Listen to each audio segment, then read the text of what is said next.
Es nekad neaizmirsīšu Dieva mīlestību. Kā es teicu, ka man bija jāmirst 2 mēnešu vecam.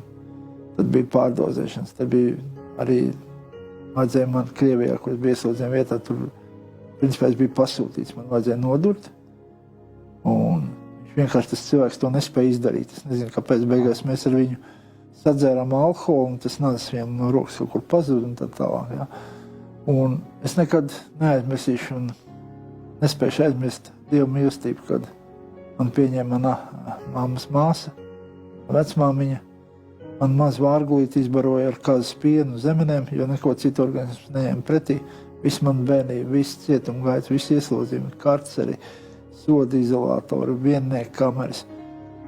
Es brīnos, arī man bija dažādas kārības un atkarības, kuru iespējā principā man bija jābūt psihiatriskajā slimnīcā.